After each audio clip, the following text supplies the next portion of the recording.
Hi friends, നമ്മളിപ്പോഴും present continuous ടെൻസിലാണ് അതിൻ്റെ അത് ജനറേറ്റ് ചെയ്യുന്നത് അല്ലെങ്കിൽ ആ ടെൻസ് എങ്ങനെയാണ് പ്രൊഡ്യൂസ് ചെയ്യുന്നത് നമ്മൾ പഠിച്ചു.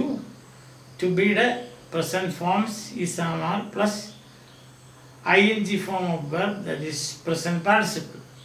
ഇത്ര നമ്മൾ കണ്ടു കഴിഞ്ഞു. ഇനി നമ്മൾ അത് ടെൻസ് ജനറേറ്റ് ചെയ്യാൻ പഠിച്ചു, അതിൻ്റെ നെഗറ്റീവ്സ് പഠിച്ചു, നോട്ട് ഇൻസേർട്ട് ചെയ്യണം. മൂന്നാമത്തെ ഒരു കാര്യം ഇത് സംബന്ധമായിട്ടുള്ളതാണ് യെസ് ഓർ നോ ക്വസ്റ്റ്യൻസ്. എന്തിനാണ് ഈ യെസ് ഓർ നോ ക്വസ്റ്റ്യൻസ് അതിനെ വിളിക്കുന്നത്? അതിൻ്റെ കാരണം ആൻസർ ഒന്നിലോ യെസ് ആയിരിക്കും അല്ലെങ്കിൽ നോ ആയിരിക്കും. ഇപ്പോൾ ഉദാഹരണം പറയുകയാണെങ്കിൽ ആർ യു സ്റ്റഡിങ് ഒരാളോട് ചോദിക്കുകയാണ്. അപ്പം അതിൻ്റെ ഉത്തരം ഒന്നിലോ അയാൾ പറയണം yes I am or no I am not എന്ന് പറയണം, അല്ലേ? അതുകൊണ്ടാണ് ഇതിനെ യെസ് ഓർ നോ ക്വസ്റ്റ്യൻസ് എന്ന് പറയുന്നത്. മനസ്സിലായോ? അതിൻ്റെ ഉത്തരം ഒന്നിലോ യെസ് ആയിരിക്കും അല്ലെങ്കിൽ നോ ആയിരിക്കും. ഇനി ഇതെങ്ങനെയാണ് നമ്മൾ ചെയ്യുന്നത് നോക്കാം. Very simple. വെർബ് ഫ്രേസ് ഓർക്കുന്നുണ്ടല്ലോ, അതായത് ഒരു വെർബിനകത്ത് ഒന്നിലധികം മെമ്പേഴ്സ് ഉണ്ടെങ്കിൽ ആ വെർബിനെ നമ്മൾ വിളിക്കുന്നതാണ് വെർബ് ഫ്രേസ്. കാരണം ഫ്രേസ് എന്ന് പറഞ്ഞാൽ ഒരു ഗ്രൂപ്പ് ഓഫ് വേർഡ്സ് എന്നാണ്. ഒന്നിലധികമോ അതിനെ നമ്മൾ ഫ്രേസ് എന്നാണ് പറയുന്നത്. ഇപ്പോൾ ഇവിടെ എക്സാമ്പിൾ പറയുകയാണെങ്കിൽ ഇതാ ഞാൻ കൊടുത്തിരിക്കുന്ന എക്സാമ്പിൾ നിങ്ങൾക്ക് കാണാം. The baby is drinking milk. അപ്പം അതിനകത്ത് വെർബ് ഏതാണ്? വെർബ് ഫ്രേസ് ഏതാണ്? അല്ലെ VP എന്ന് നമ്മൾ പറയുന്നത് ഏതാ? Is drinking. അതിനകത്ത് എത്ര മെമ്പേഴ്സ് ഉണ്ട് അല്ലെങ്കിൽ എത്ര പാർട്ട് ഉണ്ട്? 2. മെമ്പേഴ്സ് എന്ന് പറഞ്ഞ് പഠിക്കുന്നതാണ് നല്ലത്. മുന്നോട്ട് ഇത് തന്നെ ഒത്തിരി പറയേണ്ടി വരും. അപ്പം the baby is drinking milk. ഇപ്പം വെർബ് ഫ്രേസ് എന്ന് പറയുന്നത് ഈസ് ഡ്രിങ്കിങ് ആണ്.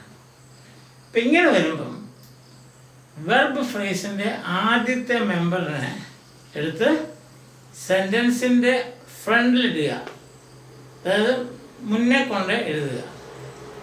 അപ്പോൾ അതൊരു യെസ് ഓർ നോ ക്വസ്റ്റ്യൻ ആയിട്ട് മാറും. Very simple. വെരി സിമ്പിൾ എന്ന് പറഞ്ഞാൽ വെരി സിമ്പിൾ. അതായത് baby is drinking milk. Is the baby drinking milk? അല്ലേ? Is the baby drinking milk. ഇതിന് ചിലപ്പോൾ ചില പുസ്തകത്തിലൊക്കെ കാണാം ഇൻവേർഷൻ എന്നൊരു വാക്കുണ്ട്. ഇൻവേർട്ട് ചെയ്യുക. INVERSION INVERSION എന്ന് വെച്ചാൽ തിരിച്ചിടുക എന്നേ അർത്ഥമുള്ളൂ. മനസ്സിലായില്ലേ?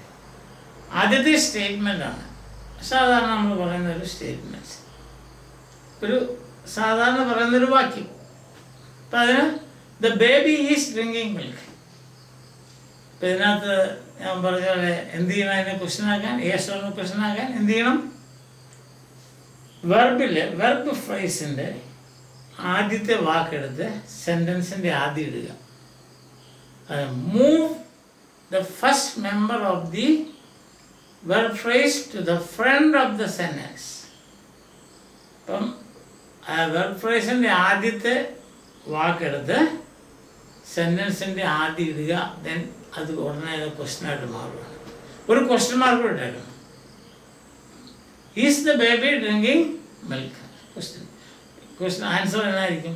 യെസ് ഓർ നോ, അല്ലേ? The boys are playing football. Are playing, അതിനകത്ത് ആദ്യത്തെ മെമ്പർ ആരാ? ആർ. ആദ്യം ഇടുക. Are the boys playing football? Are the boys ഇതുണ്ടല്ലേ, കണ്ടില്ലേ? Are the boys playing football? Mother is cooking food. ഇപ്പം ഈസ് കുക്കിംഗ് എന്നുള്ളതാണ് വെർബ് ഫ്രേസ്. ഫസ്റ്റ് പാർട്ട് ഏതാ? ഈസ്. ആദ്യം കൊണ്ട് ഈസ് മദർ കുക്കിംഗ് ഫുഡ്. അടുത്ത സെൻറ്റൻസ് നോക്കിയേ. The girls are singing songs. ഏതാ വെർബ്? ഏതാ വെർബ് ഫ്രേസ്? ഏതാ? Are singing. ആദ്യത്തെ മെമ്പർ ആരാ? ആർ എന്ത് ചെയ്യണം? ആദ്യം എഴുതുക. Are the girls singing songs. Question മാർക്കണം. അപ്പം വെരി സിമ്പിൾ. ഇത്രേ ഉള്ളൂ. ഇനി നിങ്ങൾക്കൊരു ഏസോന്ന ക്വസ്റ്റ്യൻ തന്നിട്ട് അതിനെ സ്റ്റേറ്റ്മെൻറ്റ് ആക്കാൻ പറഞ്ഞാൽ എന്നാ ചെയ്യണം? ആ ഫ്രണ്ടിൽ കിടക്കുന്ന നമ്മൾ ഫ്രണ്ടിലേക്ക് കൊണ്ടുപോയില്ലേ, ആ മെമ്പറിനെ എടുത്ത് NP സ്റ്റാർട്ടിങ്, അതായത് സബ്ജക്റ്റിന് ശേഷം ഇടുക. അപ്പോൾ അത് സ്റ്റേറ്റ്മെൻറ്റായി. അപ്പം അങ്ങോട്ടും ഇങ്ങോട്ടും നമുക്ക് ഇടാൻ പറ്റും, മാറ്റാൻ പറ്റും.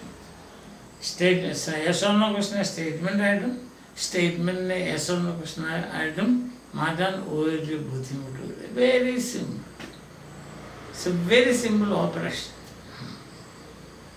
മനസ്സിലായോ? അപ്പം അതുകൊണ്ട് നിങ്ങൾ ക്ലിയർ ആയെന്ന് ഞാൻ വിശ്വസിക്കുന്നു. നാളെ നമുക്കൊരു എക്സർസൈസ് ചെയ്യാം. നാളത്തെ ദിവസം ഇത് ബേസ് ചെയ്തിട്ടുള്ള ഒരു എക്സർസൈസ് ആയിരിക്കും ക്ലാസ്സിൽ ചെയ്യാൻ പോകുന്ന. ശ്രദ്ധിച്ച് ചെയ്യുകയാണെങ്കിൽ നിങ്ങൾക്ക് 10-ൽ 10 കിട്ടും. അതുപോലെ തന്നെ നിങ്ങളുടെ ഫൈനൽ ഇയർ എക്സാമിനേഷൻ വരുമ്പോഴും നിങ്ങൾക്ക് 100-ൽ 100 വാങ്ങിക്കാം. Okay, by.